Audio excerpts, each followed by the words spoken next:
What is up, everyone? Welcome back to a brand new video on the channel.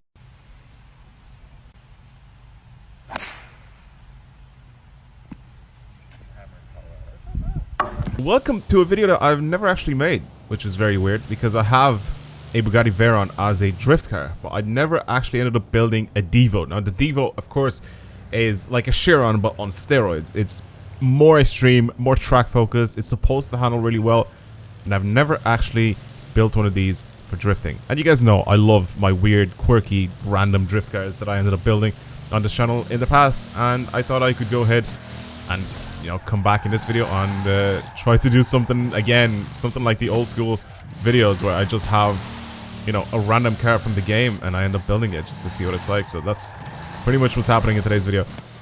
It has a lot of grip, by the way. It has a ton of grip. Again, this is built to handle and take corners really well. It's also built from factory to have 1,479 horsepower. Like, that is crazy. It's still very heavy, but Jesus Christ, is this powerful. Torque, 1,600 newton meters of torque. So again, it's a modern day, like, hypercar.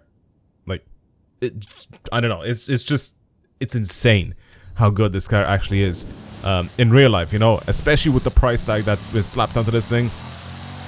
Being around anywhere between, like, I think retail, like, originally this car was being sold for 5.5 million, 5.5 million, I think. 5.6, I think. I ended up looking this up a few weeks back, and I just completely forgot about it. But this was a very expensive car, obviously on retail, but now, you know, for resale price as well, it's just going to be even more insane, because that's how these prices work, you know, of really, really rare items. So again, in this game, obviously not going to be as rare. It's still quite rare, you know, but it's not as rare as it was, you know, in real life to get your hands on one of these. So for a car that weighs 1,900 kilos, it's so weirdly light and agile to drive. It's a very, very good car. And in one of my previous videos, way back, someone has sent me one of these, built pretty much with, you know, suspension upgrades, tires, everything, transmission, just everything set to literally just race mode or track mode, I guess. And yeah, they sent me one of these things and it handled really, really well. Now again, this is back to stock, and obviously what I'm going to try to do in today's video is drift it, build it for drifting, and try to see how many points I can squeeze going downhill, and just to have it handle really well. So let's go completely stock. I'm going to go downhill. It is completely stock. I haven't actually touched this at all. There is still torque there for me to push myself sideways. The only thing is, it's all-wheel drive. And it does have a lot of grip. And again, the diff and everything, it's built so this thing can be... Oh my god. Can be taken around the track and actually be driven hard, you know? It's supposed to handle really, really well. I'm trying to force it now to do something that it's not really supposed to do, but... Like I said, the crazy amount of power and torque that this thing puts out, it's hard not to let it spin its wheels, you know? Or to force it to spin its wheels, I should say. It's a crazy car. Again, completely stock. It's gonna be so different after I completely modify this thing, just change characteristics to just the way it drives. It's gonna be crazy. I'm pretty sure we don't have drift suspension available for this thing. I think when the car actually came out at the very, very beginning, when it was added in the game for the first time, I don't think this has drift suspension. I think I checked back then. I don't think any of the Bugattis have drift suspension. I'm pretty sure even the Veyron that I have as a drift build, way back when, I ended up building that thing so it's good for off-road drift zones. And I think I'm on Raleigh suspension on that, and I'm pretty sure it's going to be similar with this as well. So it's still got a ridiculous massive engine. It's still quad turbo. It's still crazy. I didn't even do the 3, or not the 3 stars, but the seasonal objective on this thing. Let's change it. Let's do stuff to it. Let's first of all see what sort of increases in performance, even though it's just not power performance, but like, let's, you know, suspension, all that stuff. Let's see what we can actually do to this thing to get it to be better. We can convert it to a rear-wheel drive if I really want this thing to be extreme. But if I'm gonna build this thing for point drifting, I might leave it as a front-wheel drive, even though I think as a rear-wheel drive, it could be kind of fun. I'm not going to mess around with any of the aero on this thing. I think it's just ruin it, first of all. It's on stock tires. It's very grippy. I kind of do want to put the off-road tires on it just to get this thing to slip a little bit easier. I definitely don't want to put wider tires on it because, again, look at these tires, man. 355s are the lowest amount. 385s you can put on the rear, which is ridiculous. I really like the Bugatti wheels. If we can go with something lighter, it looks like everything is heavier. What are these wheels made out of? Is it like magnesium or something? It has to be something super, super lightweight. Yeah, again, even like for the wheels, I don't really need to change anything. I will change my track width though, because this could help me a little bit, especially after I add like a bunch of camber and stuff. Again, pretty much just buy everything, make it race spec, and it should be good to go. Yeah, there we go. I knew it. Yeah, I knew we could do only rally suspension. Now, the only reason why I'm doing rally suspension here is because then it unlocks my springs and dampers and alignment tuning. I think if I leave it stock, obviously I can't change camber and all that sort of stuff, so I'm going to do that. Anti-roll bars, again, just buy the race ones so we can actually adjust them. And weight reduction, which is going to play a big part in this, because this thing weighs almost 2 tons, so getting rid of 400 kilos off this thing is crazy. So it's going to make it much, much lighter. Now, again, I've done builds on this in the past where I was just messing around with it just to see how fast I can get it to be, but that's why it only cost me a little bit of money to do that. Now, for the tune itself, I'm going to try and replicate some sort of a drift tune on this thing. Again, I don't really need all these gears, but we'll have a look at that anyway. It's already cambered. But again, I'm going to replicate just a basic drift tune on this thing. Lowering this as well.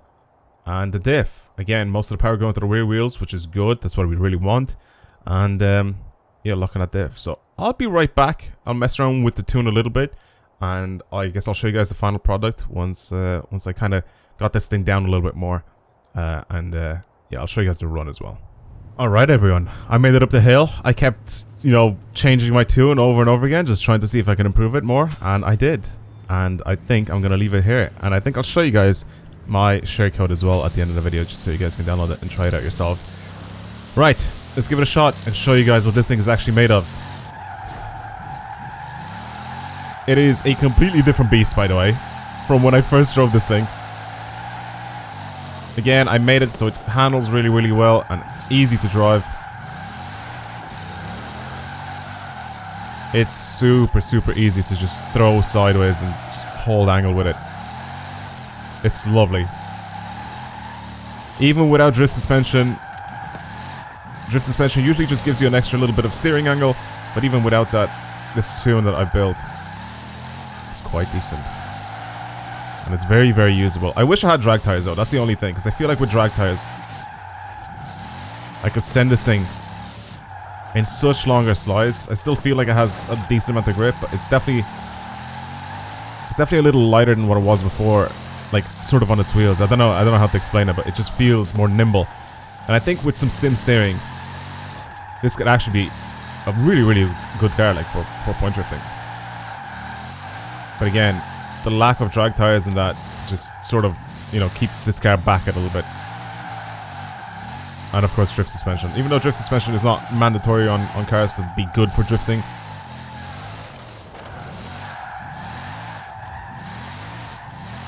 This ultra rare hypercar is crazy good.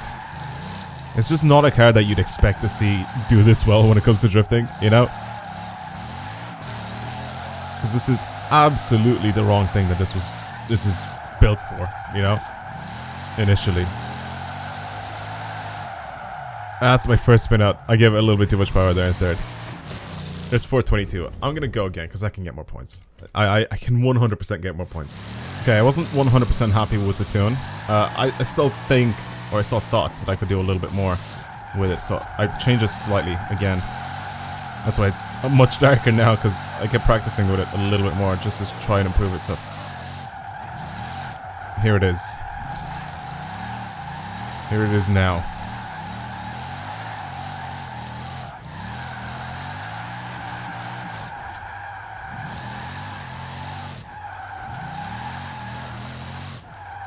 I think I've done a better job this time around with it. It's still pretty close to what the tune was like before. It's just a few tweaks here and there, obviously. It's hard because you can never stop tuning, you know, you always want to make it better and better and better all the time. So it's like, it's annoying. It's annoying at a point when you're like, you know, you feel like you've done really good, and then you drive it and you know you can improve in some areas, so you just go back to it again and again and again. So I guess that's what tuning is like. That's what upgrading your car is like. But it's so easy to drive. Oh my god. I love this thing. I love this car. And how easy I made it slide. Jesus Christ.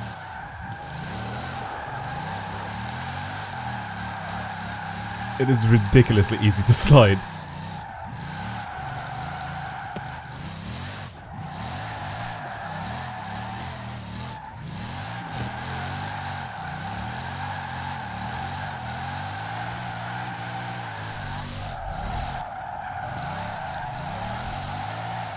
And that run was clean as well.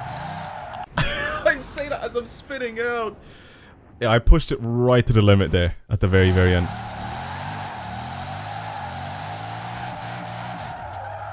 There's 510,000 points with this thing. It's a completely different car. It's lovely to drive.